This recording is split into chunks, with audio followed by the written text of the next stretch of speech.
Hello, YouTube modeling community. Take 4.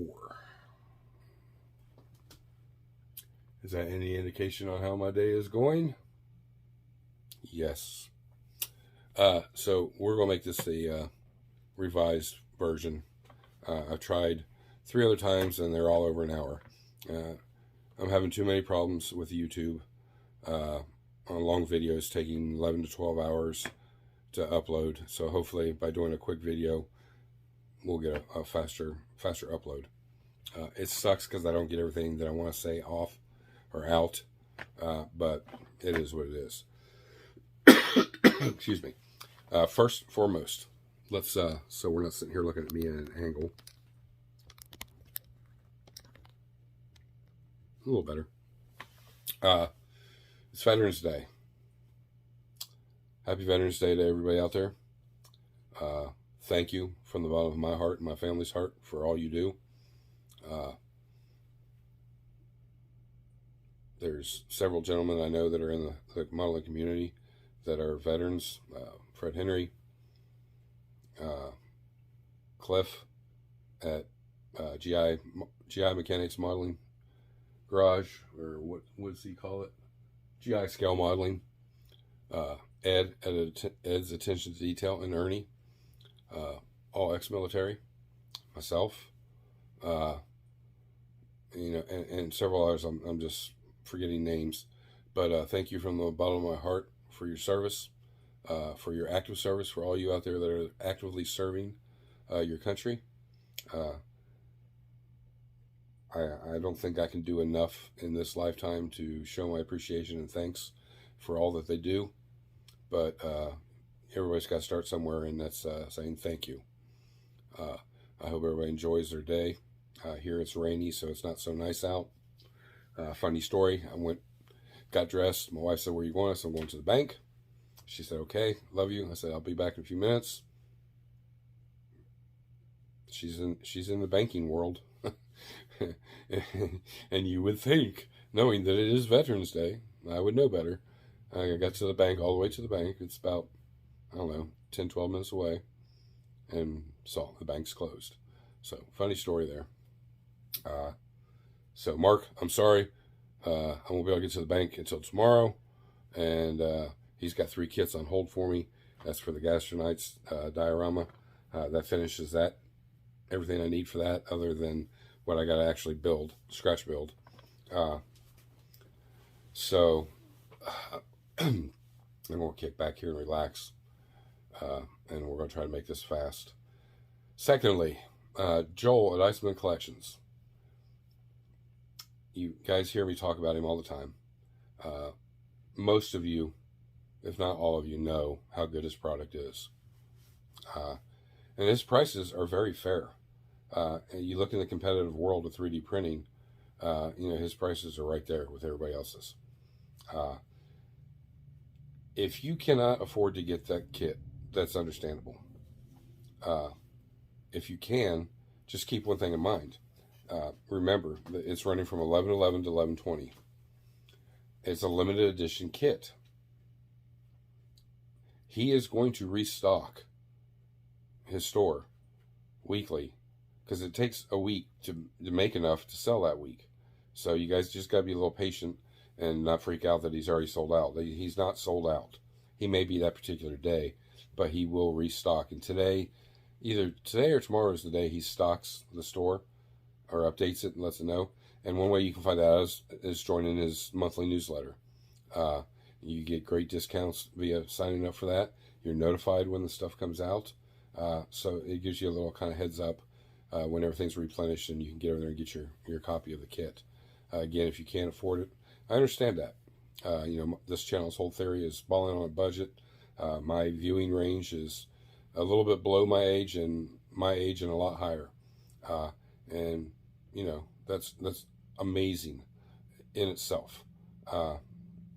We need to reach the younger group and generations, I guess, really, to make this channel grow the way I want it to, but that will hopefully all come in time.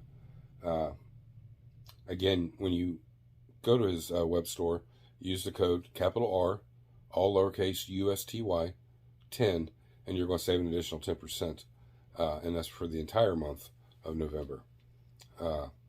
So, you know, after the kit is done and it's run its course from 11/11 to 11/20, you know, using that code, you're going to save still 10% off the web store. Just the web store, not eBay store or anything else, just the web store. You know, if there's a comments area there, just put, you know, Rusty sent you. That lets you know you guys are watching my stuff and you're finding it interesting. And that helps for any future endeavors we have with Iceman Collections, which is really great because I love his products. I've been a fan of his work for years. And I've told you before, and I'll tell you again, I'm never going to bring anything to this channel and try to promote it if I don't believe in it, if I've not actually ever used it. If I've never used it, I'm going to tell you that up front, and then we're going to review it and see if it's something that we would use in the future. So, that being said, I put out there on one of the videos this week about the decals my wife got for me for Butch Leal's Pro Stock Camaro. It is a set of decals I've been looking at for years and thought, you know, this is one I'd really like to build. I don't get to build a lot of replica drag cars or race cars, whatever category you want to put them in. And this is one I was kind of eyeballing. I know it's kind of within my wheelhouse. I would feel comfortable doing. And, you know, I passed on the decals for something different each time. Well, my wife wanted them. Or, you know, she was in the right place at the right time, got them for free. Which is great because I do have the kit. I have the AMT 70 Camaro, or 70 and a half full bumper Camaro. I also have the 70 and a half Baldwin Motion. Well, I have plans for that kit, so I'm like, well, what? It's got the perfect Kraggers in that kit, so we're going to kit bash the Baldwin Motion kit to get the tires and wheels. Well, after me posting that, a gentleman stepped up that owns a resin company. That's what he does. He produces the hood, one of them for the white hooded car. I found the file for the black hooded car, and I'd already bought that, but I wanted the other one more than I did this one, so that it all kind of worked out. He is sending one to the channel. We're going to review it. We're going to look at his product. We're going to fit it. We'll do a little video just on all that. And I still have to do my due diligence on research to find what kind of engine was in the car, what the engine had, so on and so forth. So if any of you all know that, because what I'm finding is I'm just finding pictures of the car, and the different versions of the car, and his life history about, you know, where he started and where he ended, and so on and so forth, but no actual footage or pictures of the actual engine in that car. When I build a replica, I like to pay attention and add that detail that the real car has. So that would be greatly appreciated, because I may just be looking the wrong way or searching the wrong way. You know, that's always possible, but I've not found any footage of the actual engine. I know it was a big block Chevy. I don't know if it was a 427, 454, you know, or what, but I need to know, because I want it to be right. So that being said, so that kind of leads me into where, you know, I've never used this gentleman's products before. I may have seen them before, but I'm not, you know, familiar with them. So we are going to review it, and we're going to shout him out to the fullest. I'll have his link in the descriptions for that video, so you guys can go check his stuff out too. You know, big thank you to him for doing this. He didn't ask for nothing. He just said, send me your address, and I'll get you one out. So I did, and we'll play the waiting game now, and when it gets in, we'll do a video about it. So that's, you know, that's an upcoming build. The more I think about it, my mind starts going down that rabbit hole of this would be really awesome to build, and if we can get it done, it will come out on tour with me in the spring, and then to Acme next year. I like those other subcategories at Acme. I like my odds of possibly winning in the subcategories versus the theme categories. And if nothing more, maybe get some nice pictures of my builds in a magazine. So it could be a win-win. So we'll see. The 32 Ford. It's drawn my attention more, so I've started it first. The EV will be starting here after this video. Getting some prep work done on it. the 32 I've wanted to build for a long time. I think I built one when I was a kid, and it was a glue bomb, paint bomb, and enough said about that. But I admire the 32, all shapes and forms, all the different ways of building it are always fascinating to me. I have a very, let's say, small love for the car, because there's one car in real life that I would love to have, but it's not feasible for me. I'm 6'4.5". I weigh almost 270 pounds. I would not physically fit in the car. Therefore, it would be unattainable. It would be a friv purchase to have it just for the sake of it sitting in my driveway and never be able to drive it because I can't fit in it. And then you start modifying and stretching the body and everything out to accommodate me. I think then you lose the sexy lines of the car, and the car is sexy. You want to see something that extrudes sexiness.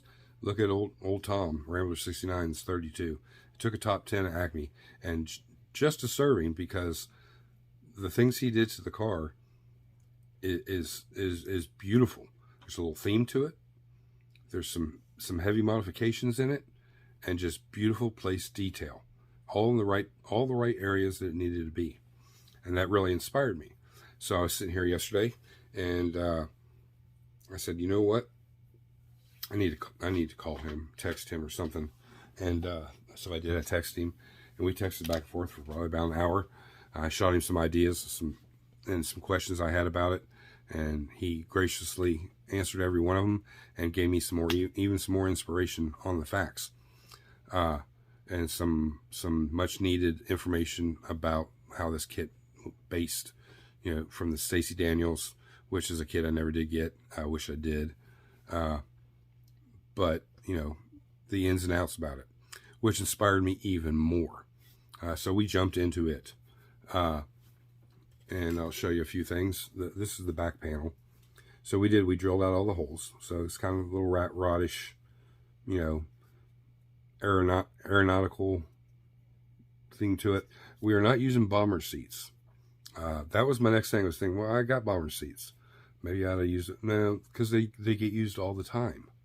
I don't want to repeat what's been done, even though I'm sure this has been done. But, I add a little twist to it, a little more dimension to it. So, I've got all the panels drilled out. I just got a little final sanding to do, and it'll be ready for primer. Our biggest thing we talked about, the engine fit like a glove, just where I thought it should be. Well, we discussed the kit engine. We'd have to use the transmission, and it was great because that's like a key or a piece of the puzzle.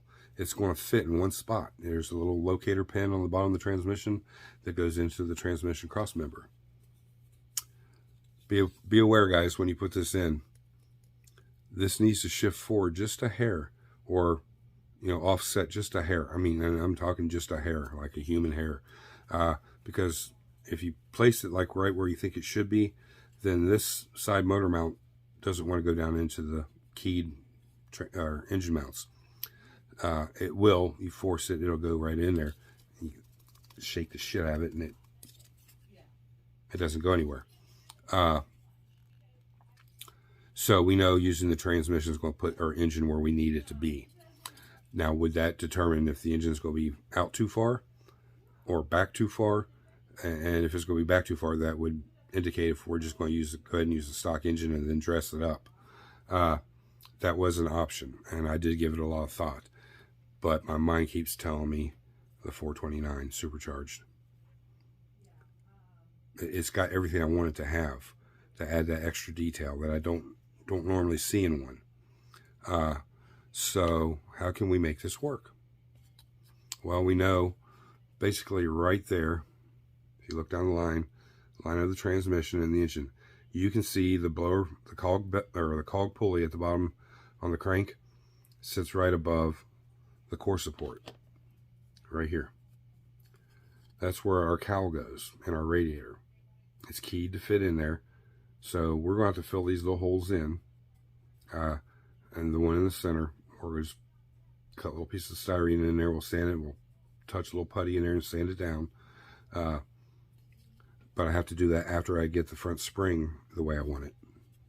which is shaved just a little bit to drop the nose from maybe riding a little bit of a rake to a little bit more rake. And that's the only way we can do it. We can't do a whole lot because the headlight bezels, those brackets are part of the front suspension. We don't want that to misalign by dropping it down too far, and then those become too long and I have to modify that. We're opening Pandora's box here a little bit, and it could go really south quick. So after further review, we cut the transmission off right where it needs to be, and we adapt the new engine. It will fit down in there perfect. It sets level. We can't use the headers that go with the engine, but we can use the kit headers. The tubes line up exactly where they need to be. So as far as, purists looking, well, your tubes don't line up, that's kind of doesn't look right, and no, they line up perfect. So we got lucky there. So we'll be using the kit headers. They will come to the outside of the frame rails. They will tie into the exhaust underneath the car as if it was a stock engine. I will have to see now. In all the other takes, I kept knocking the header off. Now I can't. Oh, here it is.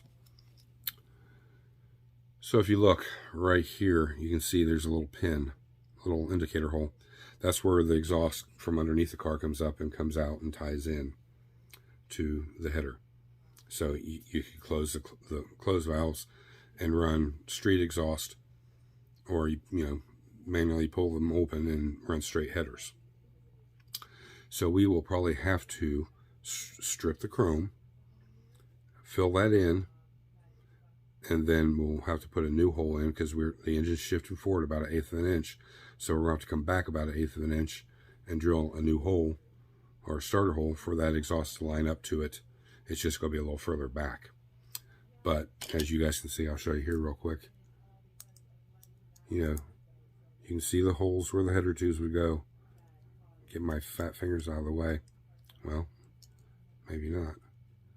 But if I hold that up there, they line up perfect to the holes in the heads. So the headers are a perfect match. So we're going with these. We're just probably going to strip them. We will heat stain the exhaust all the way through to add that detail paint. The rear diff, we've decided to use the smooth color because we're going to use that little handpin striped decal and put on the back of it. I've seen it done a lot, but it's a nice little detail touch underneath. There's brackets on the diff to the bags, so we're going to paint those brackets probably a steel color, if not maybe black, a gloss black, and then the airbags like a rubber black. The hog head, which is the front of the diff here, we're going to paint that true to its nature for a 4 9-inch, and that's like a red oxide color with a steel yoke plate in the front, and then we'll hand pick out all the nuts and bolts and make them pop and stand out. We'll paint the rotors, give them some, maybe put a little decal on the caliper, I don't know. Steering column will be body color. The top of the steering column here we'll do chrome. Steering wheel will get painted to match the rest of the interior. We're going to do a little wood grain theme around the borders of the, we went with the diamond tuff. So we'll do a little wood grain around that. The tan beige color interior, the inserts, the diamond tuffing itself, beige carpet. We've got a console drill out, and we're going to make a cup holder out of one of the holes. So there's a little detail there. We did a little custom work to the shifter. And we're going to do some custom work detail painting to the knob, the boot, and the bracket, or the plate that's on the floor pan. We're going to make that stand out. We are adding all the screw heads to everything on the door panels and the back panel to make those stand out. The dashboard, where did it go? Did I lose it? Oh, here it is. We drilled out all the holes in the dash, so all of our gauges are going to be put in from behind.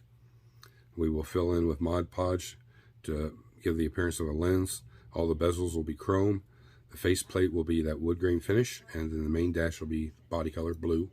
For all of you that didn't catch that, that is the color of blue, which the flames will coincide with that beautifully. The interior color beautifully. The engine will stay true to its nature. What's aluminum will be aluminum. What should be Ford engine blue will be Ford engine blue, so on and so forth. Interior is this right here, beige.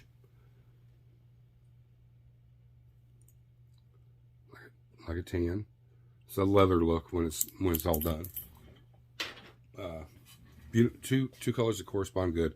Our third color is the reddish colors, and then the fourth color will be, you know, your aluminums, chrome, so on and so forth. The fifth color will be black. That should be all the colors that are involved in this build. One shade or another, and in one spot or another. A little bit more than normally, but this kit screams for it to me, and that's how we're going to do it. A lot of chrome I got strip, and we'll touch base on that. The guitar itself is a project. I've drilled it out. I started grooving the areas that the strings need to lay in. Drilled the holes out in the head of the guitar here, and we're actually going to run strings. We're going to use wire, just like a real guitar would have, wire strings. It's going to be painted and detailed to match the car. No more, no less colors. So, you know, that'll be represented with the build. And Judy, that's not her name, but I was looking at her more. I looked at her. Her colors go along with the theme a little bit too. So we may find her sitting in the passenger front seat of this thing. Also, good possibility. I've been working on her a little bit this week. I've kind of been just trying to get motivated after Acme and get something done. And you can see I've done a little more work on her hair. Started adding shadowing in on the flesh tones. I still got to do a lot more before she's right in the way I want her. And I may have her significant other standing next to the car or the guitar, whatever. I've got a couple options. I've got this young man right here. He may be who I stand next to her, and it's a good possibility. I've thought a lot about it. He stands nice, so he may be right there next to the car also. So you guys just gotta let me know what you think. I gotta apologize. Everything I wanted to get done by the end of the year, we won't get done by the end of the year. But we will get quite a bit of it done, and then we'll finish it up as we go. There's no more unfinished projects. They will all get finished. It just may not be in the time frame I projected for myself. This is an absolute must-have kit. And to me, the same way for the EV charger, it's a must-have kit. For nothing more, if you never get time right away to build it, you know you have it, that you can build it down the road. And you may come up with some other great ideas for it. Like opening the hood and getting rid of the electric engine and putting a gas-powered, you know, newer Hemi in it, or whatever it may be. Sky's the limit. We're modelers, remember? It's what you make out of it. Mine will be bone stock, box stock. I won't be adding anything extra. Other maybe seat belts. Same way with the interior on this. We'll be adding some lap belts. I think it's necessary with a big 429 supercharged engine. We've all seen the big fat tires, you know, holding it up to the body here. See, here we go. All thumbs today. Holding it up to the body here, you can kind of see, get it right here where it needs to be, away from that body a little bit, how wide those bad boys are. So imagine the raw horsepower of that engine. You're not going to put the little pie crust slicks on the back of this thing because you'd burn them right off the wheels. So we want meat, something that's going to gain traction, a little bit of handling, help control all that power. And that to me, that's the best route to go. We're not staying true to its nature of a stock 32 of what it looked like. It'd have, you know, the spoked wheels on it, or a thin set of Steelies, and, you know, super thin tires all the way around. We're not going that way. Full custom, you know, windshield frame. I thank you for the heads up on the windshield frame, whoever that was that told me. We will definitely start dry fitting that now. I may actually go ahead and get it in place and pin it. Or else I gotta just pull it out a little bit and I can put those in where they need to be. After it's painted, I don't want to glue it on, and I don't want that body color. I want that chrome. That's going to take a little chrome from underneath and pull a little bit of chrome up on top. There won't be a lot of chrome underneath the hood, so we got to pull those colors and variations all around the build. And the best way to do it, I think, is getting that windshield frame set on there where it needs to be. We'll do some marking. We will check into pinning the frame itself and having the holes in place. And that way we can strip the chrome, get all the edges sanded, and then re-chrome it and get the windshield in it. And then we know all we got to do is pull it apart just a little bit, slide it down, get it into the holes where they need to go, and we don't have to worry about fudging up the paint job. So I do appreciate the heads up on that. And you know, my heads up on this, just shift this a hair, and I literally mean a hair, forward. That'll get this to line up a whole hell of a lot better than it did for me. I didn't have to fight it too hard, guys. I mean, I just manipulated it and went right down in there. But if I would have scooted this a hair forward, just on this side, that would have alleviated any of that. Tool update. These were available at Acme last year, and everybody was praising them. I purchased 2 of them. I got one set aside for my friend Lee. The other one's for me. The Dead Center from Scale Pro Shop. This little tool is 100% legit. Wherever you want to start drilling, I use this on that guitar, and where I put it, I just worked it. My drill bit fell right down in a little hole. Drilled them right where I needed them. First time. No jumping around with the drill bit or anything like that. This worked exactly as it's designed. I think it was like $5. So again, go check them out. ScaleProShop.com.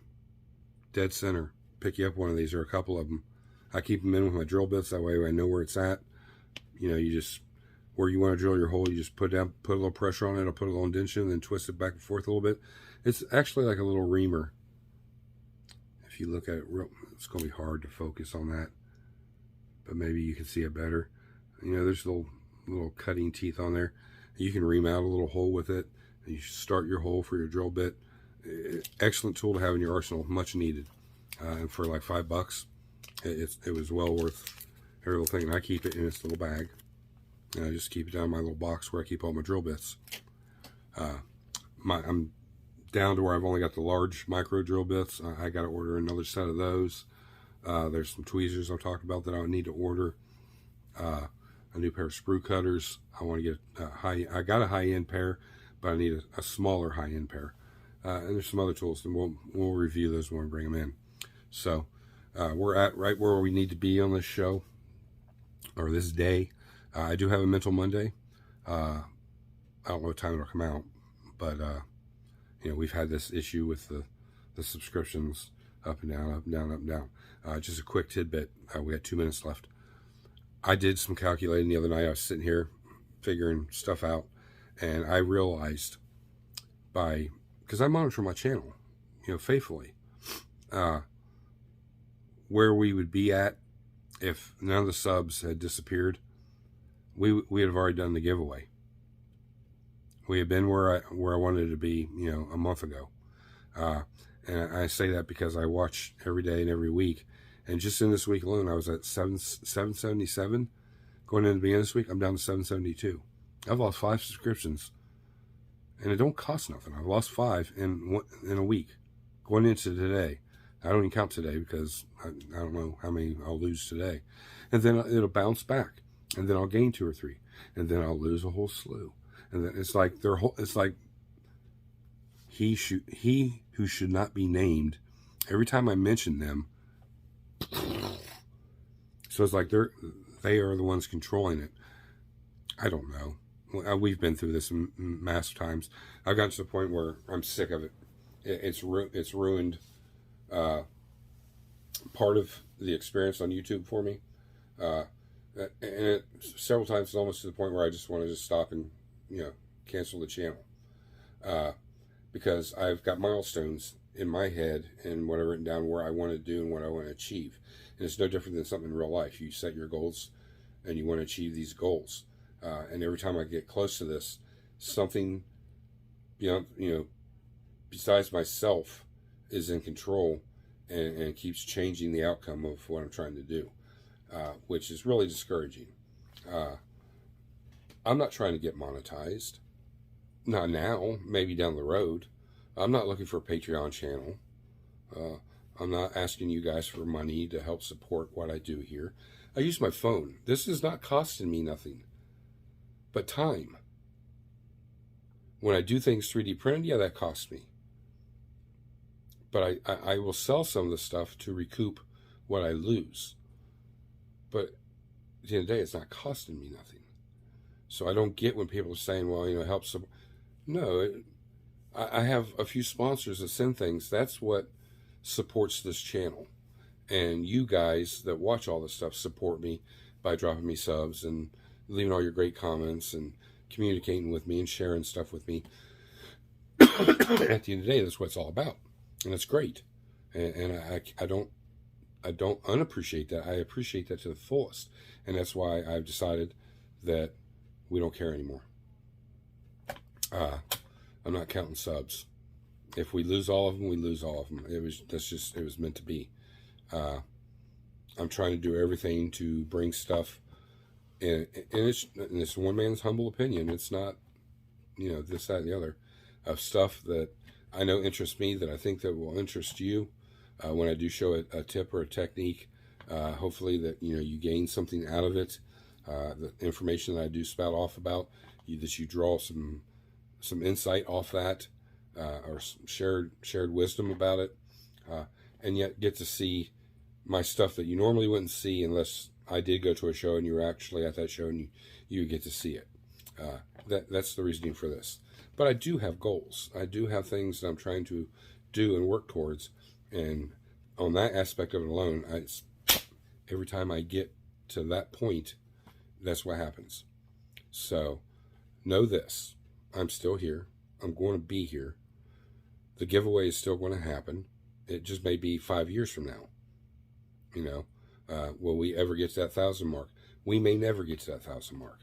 And what I have, I'm so floored about and so humbled about, I can't even think of the words to say for it. But thank you. So that being said, you guys have a great, awesome weekend. I hope you get some modeling in. Remember, guys, my email's always there. Send me some pictures of what you're working on. I love to see, in progress, finished, an older build, a future project you have in mind. I love seeing all that. And we're on a bye this week, so that sucks. So I have to go to my secondary team, which is Kansas City, for some football action this weekend. Hope, I'm sure a lot of you guys are football fans too. College, I have 3 teams that I like, and it's, go Dogs, University of Georgia. I love Ohio State Buckeyes, and this other one may be controversial. I like the Tar Heels. So, and I am a fan of Tennessee.